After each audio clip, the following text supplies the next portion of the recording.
Hi loves, and welcome back to my channel. By the time you're watching this, it'll be just around the time of my reading week, and that would mean that we are well into the second semester of this year. Crazy, because we are still in this pandemic. I thought it would be a good idea to review some of my past work. If you guys didn't know, I am in my third year of graphic design at OCADU, or the Ontario College of Art and Design University in downtown Toronto. I have so much work, both good and bad, that we can review. I decided that I wanted to go look back at some of the design work that I did last semester. So if you haven't done so already, subscribe to my channel, hit the post notifications bell, follow me on Instagram. It's just at Kiana Gabrielle _, and let's get into what I'm imagining to be a very embarrassing video. So I'm gonna preference this video by saying that I am by no means bragging. For a fact, I am definitely not the best graphic designer. I am definitely still learning, still experimenting. So this is probably going to be a very embarrassing video. Sharing my work in critiques is already like nerve-wracking enough. So sharing it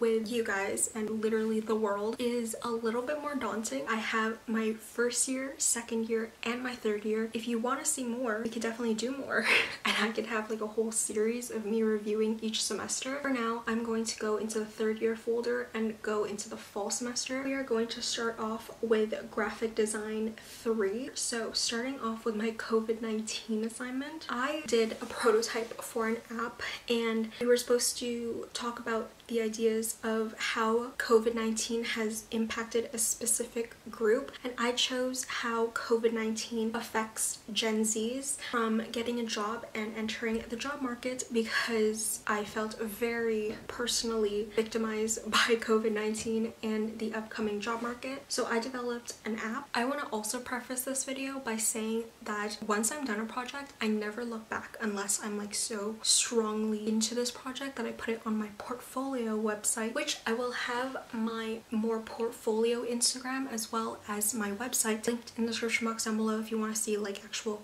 good quality stuff. I called it the Social Butterfly Network. It was designed to give helpful tips, and this is just a prototype. This basically was a prototype for the Social Butterfly Network. It was an app that would pair the Gen Z generation with people already in the field that they were trying to get into. It would also provide them like helpful tips to get into the job market, how to network, basically all that stuff that nobody teaches you. This is like so embarrassing. I don't know why I chose this font. This guy, so cute. He was Energy, or NRG, which I guess are for networking resources for Gen Z. So I also had a mission statement. This was actually the intent for the project, I believe. I am not gonna read it because it's so lengthy. There was like a minimum of like 1,000 words that I'm not gonna do. And then we have different methods. The traditional method, which talked about, you know, networking, like parties and things like that. The online method, which I believe talked about LinkedIn, social media, which is like reaching out to people on social media. And then the connecting method, let's go to this one. This one brought you to this page where I intended people would put their name, the industry they would be in, and then this, which basically talked like was a place for you to describe yourself so that you could be paired with people.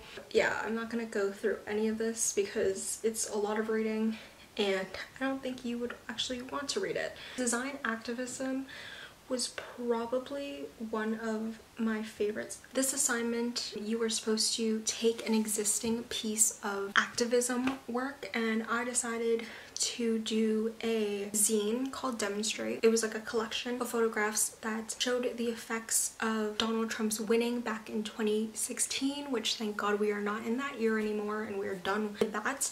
And I wanted to spin that because this was around the time that Biden was elected president. So I called it Reunite, and I took images from the aftermath of Joe Biden's winning, so it's November 1st to the 8th. I took headlines and images from, I believe it was the New York Times. I could be very, very wrong. This talked about Donald Trump, things about election fraud, and I'm not trying to relive this, so I'm going to move on. And then I talked about Joe Biden's perspective. More Joe Biden. I did 2 Joe Biden, 2 for Donald Trump for the election, then after the election, after winning, put a bunch of Donald Trump's tweets, which he no longer exists, and they were all basically collage. This is very chaotic, and that was intentional because this was a very chaotic time that we should not relive. And then I talked about Joe, I guess it was the New York Times, this headline, Biden beats Trump. Iconic. So it gets like more celebratory and less chaotic as we move on, and obviously it's in color because we are in better times now. Whether you agree with that statement or you don't, I don't really care. That was essentially it for this project, and it talked about design activism and hope in America again. Moving on to visual narrative. Oh, this one we were supposed to pick an object, and we were supposed to put a different narrative on this object. So my object was nail polish, and I wanted to redirect the narrative to nail polish being for everyone. So, you know, bring back manly men. I just did 3 of them. I did 3 ads promoting men wearing nail polish because I don't think nail polish is gender specific. Package design 1, which I actually hated this class because I did not like my teacher. We were supposed to design a hot chocolate rebrand for Starbucks. This is cacao, and it's a skew, which I don't know what a skew even really means, but it's basically the front facing side. This head was an Olmec, I believe, civilization. Don't really like this project. I mean, it's okay, it's very basic. Definitely could have done something more extravagant. I didn't, but I also did it in orange, and they had different flavors. This one is toasted coconut. Let me zoom in. Toasted coconut. And then this one is with a hint of chipotle, which is so fucking weird for chocolate. This is hot chocolate. Like, who wants chipotle in their hot chocolate? Regardless, I don't really like this project, so we are going to move on. Moving on, the upscale packaging. We had to design a rum bottle. Upscale packaging. Oh yes, I was inspired by, I believe it's Barcelona, Spain, where this is. Final design. Okay, so this is my rum bottle. It was basically intended that the rum would be blue. She did not like the idea. The actual rum would be dyed blue. This is a spiced rum, might I add, and these were just inspired by Barcelona, Spain. I really love the typography thingy over here. I thought I did a good job. She did really not like the blue rum idea. I don't know why, but I thought it was fun. She literally told us to do something fun. I did it. She hated it. Once the liquid would be gone, you would see this beautiful pattern that mimicked Barcelona, Spain. This was my other one. This one had a hidden lizard and once you drank it, the lizard would appear and the liquid would also be dyed blue. I really liked my design. So it's a spiced rum from Bacardi. The typography in this assignment was one of my favorites because it was so very delicate. I really liked it. I think it's very unique and very fun, but she did not think so, so we are going to move on. This is called Before and After, and the reason why it's called Before and After is you were supposed to pick a household item that was not food and redesign its packaging. Playtex Sport tampons was the packaging I chose. I don't remember why, so please do not ask. No, I kind of love it. So this was the original Playtex Sport tampons for many years, and this is what I remember Playtex Sport tampons looking like. And they recently went through a rebrand, which is this lovely thing over here, this weird color combination thing happening. So this was what I went with. I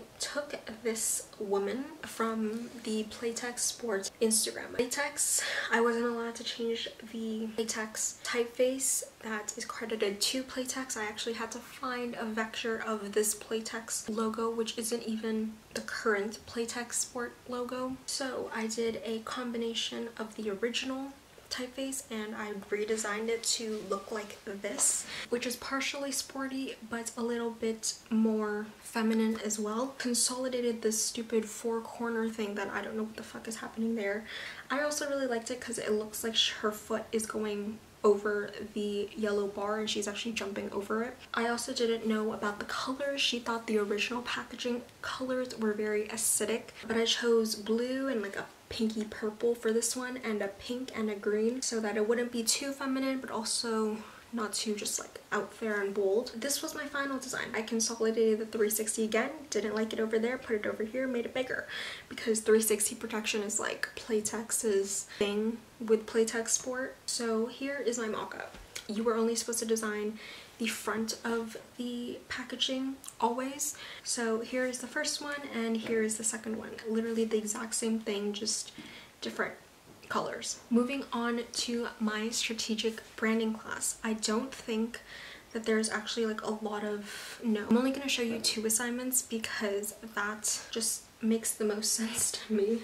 Okay, so this project is actually a 2-part project. The logo design is the first part, and then the next thing I'm going to show you is the brand implementation and launch. The preface of this project is you pick through 4 scenarios. I picked the first scenario, which is a merger between Coral and Cork, which are 2 very real companies, but the merger, Corel Softwares, is not true. It is fictional. You can pause this if you want to read the project description, but I'm going to move on. Logo concepts. We were supposed to make, I believe it was like 32 logos before narrowing down our logos. So here are some pretty bad ones that I just wanted to do because I wanted 32. So here are 8. They are not very good. Here are some more. Some of them are like super terrible. Some of them are kind of cute and kind of fun. I'm not going to explain each and every logo possibility because that would be a lot of work. Then you're supposed to pick your 2 best options. And again, you can pause this if you wanted to read my reasoning for it. Basically, there are given attributes that we had for every scenario, and then you were basically supposed to take those attributes from your scenario and implement it into your logo. It didn't have to encompass everything. If you want to pause it, you can read my reasoning behind it, but we are moving on. These are the option 1 refinements. So we went to this, from this yellow Play-Doh looking blob to this one, which you will see again because that's, spoiler alert, the one that I chose. Then we took the second logo, played around with colors, placements, fonts, typefaces, and this is the final logo concept that I decided on. Then you were supposed to put the logo on a white background, then a color background, then invert it to a black and white image, put it on a white background, put it on a black background. A brand landscape, which would put, I believe, 32 competitors in one page, and then have your logo in the center. The reasoning for the final logo, you can pause this, and this is like actually like my rationale between why I wanted to do this logo and why I thought it was the best option. The brand implementation and launch, this was the second part of the logo assignment. You were supposed to take your logo and create a complete brand strategy. Again, my logo. We refined this. Then your color palette. This is my primary color palette, which is solely based on my logo. We are supposed to pick a secondary color palette that had 1 red, 1 orange, 1 yellow, 1 green, 1 blue, and 1 purple. So I did black and differing shades of gray, and I also did 2 blues. Then you were supposed to pick a serif typeface and 3 weights, sans serif typeface and 3 weights, and then their corresponding italics. Then you're supposed to pick an imagery style, and I chose business photography, which I recently learned the term business photography. My other graphical element was this like swoosh thing, which was actually a part of my logo. Sample stationery. So we have a business card, a number 10 envelope, and a letter head. So this is my business card. It's very simple because there were restrictions front and back. A letterhead with sample text and everything, and then a number 10 envelope. So this is my sample website, and then I showed it on a laptop, a tablet, and a smartphone. I took a lot of inspiration from Adobe's website and Corel and Cork's website. Then we were supposed to design a delivery van, and then you're supposed to put it on like a real scene to see how it would like look. As we can see, it doesn't look good, I'm gonna be honest. Then we were supposed to do a brochure cover. You were only supposed to do 1. I decided to go above and beyond and do 2. The newspaper ad was black and white. I went a step further and put it on an actual newspaper. Then you're supposed to put it on a billboard, trade magazine. So I did a black and white one, which is probably my favorite, and then I did these 2. That was a whirlwind of embarrassment. If you want me to do any more of these videos, I have tons of work. I think it'd be funny to go back and look at my first year stuff, because I know most of that stuff is absolute shit. If you enjoyed this video at any point, give it a thumbs up for my embarrassment. Subscribe to my YouTube channel, follow me on Instagram, it's just at Gabrielle _, and I will see you guys in my next video. Bye! Look up at the sky.